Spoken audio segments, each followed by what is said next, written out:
This is great. I don't go on Fat Fire as much as you do. I do it from time to time, but I don't I don't know. I need to add it to my feed or whatever. But yeah, this is great. 38 years old, $15 million net worth, not five. Oh, So sorry. Yeah. 15.8. And then the 6 million in annual income is actually the more stunning part. Like, I'm not surprised that a lawyer at 40 can have 15 million in net worth. It's the 6 million in annual income that's sort of like stunning, which makes me want to understand this personal injury lawyer business better. Like, he says, like, I do no marketing. I basically just hand out business cards. Plus I get referrals from my existing clients. But that is a ton. That is a ton of like take home from your legal practice. I don't think that's common. So I wonder what he's doing that's uncommon.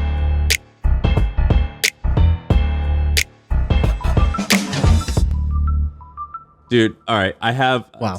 I have something interesting that I saw, Sean. I posted a link to this subreddit to this Reddit post that I saw right before I logged into this to the podcast, and I linked it to you. So basically, there's this subreddit called Fat Fire that I like. I've sent it to you, and every once in a while, you get these amazing stories about people because they reveal like their income and things like that. And I've been following this lawyer. He's a 38-year-old. Explain what Fat Fire is. Yeah, so Fat People Fire. don't know what Fat Fire so is.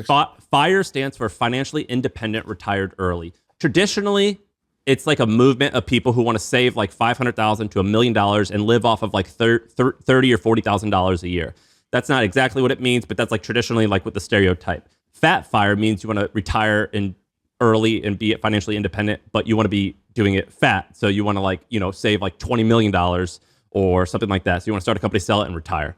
And so it's people who want to retire while they're young and do it by still living lavishly. And it sounds douchey, but it's actually quite interesting. It's all like entrepreneurs, bankers, tech people who like work at it's just like rich people shit, and which is always fun to like be voyeuristic. And so there's this guy, he's a 38-year-old personal injury lawyer. And for the past 4 years, he's given an update every couple of years, and he explains everything that's going on in his business. And so his background is basically that he went to a good school and then worked at one of the big law firms, which is like something that you like grind for 80 hours a week and hopefully climb your way up. And eventually you make $1 million a year after 10 or 15 years, but it's kind of boring and you're like kind of like your boss's bitch for a long time, and it just kind of sucks. And so he goes, you know what, screw this. A friend of his got hurt and he goes, hey, I'll represent you. Just pay me whatever's fair. And then he did, and he won. And then a few other people started coming to him, just word of mouth. And so he was doing this in the evenings while he was still working his main job. And after a year, he quit to do his own thing. That's when his income from his moonlighting became bigger than his normal thing. So fast forward now, I believe it's been about 8 years since he's been doing this. So 2014 to 2022. And he's listed out his income as well as his net worth, breaking it down by assets for every single year. So in year one, it was $300,000, two, $600,000, $800,000, $1.2 million, $3 million, $5.6 million, $6 million, $6 million. And this year so far, 3.3, and it's going to be $8 million this year. And that's personal income. Basically, he has these posts where he breaks down exactly how his businesses work, what his current plan is, what his growth challenges are, what his marketing is. And basically, he's got like 5 attorneys that work for him, and he's slowly built up to that. He gets a little bit of cut of all that they have.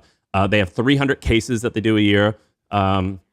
He talks about growth challenges, which is that they're struggling with the CRM. They don't have a CRM. Everything's done manually, and it's a lot of work. And one of his goals is to automate a lot of stuff. But it's incredibly fascinating for 2 reasons. One, this is a sick business, right? Like, it's like just a 37-year-old smart person, but he doesn't seem like that particularly extraordinary, but he's like killing it now. He says that his net worth is currently $5.8 million, and his kids have a trust fund of $1.7 million. And then secondly, why this is cool, for a couple reasons. One, Alex Hermosi had this business. Alex Hermosi was a guest here. He had this business called Gym Launch, where he basically worked with gyms where you paid him $20,000 or $30,000, and he set up your whole CRM, and he set up all the automated emails for onboarding and just kind of set up the automation flow. Someone should do that for these personal injury attorneys. This is awesome. They have way more money than gyms, and there's probably just as many of them. I have no idea, but probably. I don't know. What do you think about this post? This is pretty cool, right? This is great. I don't go on Fat Fire as much as you do. I do it from time to time, but I don't know. I need to add it to my feed or whatever. But yeah, this is great. 38 years old, $15 million net worth, not five. So 15.8. And then the 6 million in annual income is actually the more stunning part. Like, I'm not surprised that a lawyer at 40 can have 15 million in net worth.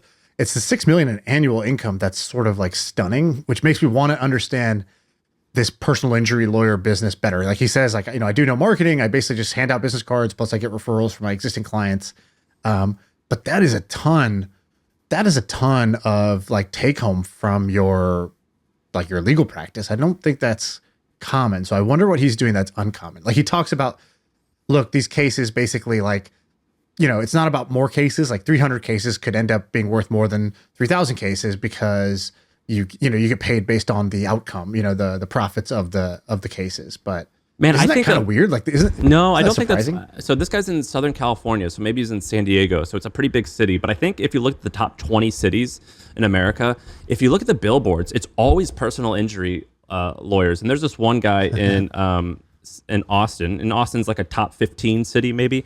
And he says that his earnings are, I forget exactly what it says his earnings are, but I looked him up on Instagram and he's got a collection of like 15 Ferraris. He was in the newspaper because he had a birthday party for his daughter or for himself. And he had like Rod Stewart or someone crazy. And he spent like $3 million on that. And they talked about his home and he was donating checks for $2 or $3 million. And that was in Austin. His name was Thomas, I think, something Thomas. And I think I know a personal injury attorney in St. Louis. And he's got a mansion in Miami. He's got a place in St. Louis where we're from. I mean, I think some of these guys could really roll in it and be netting 10 or 20 a year. Yeah, it's wild. And I like that idea of the gym launch for X. I think you're right with lawyers.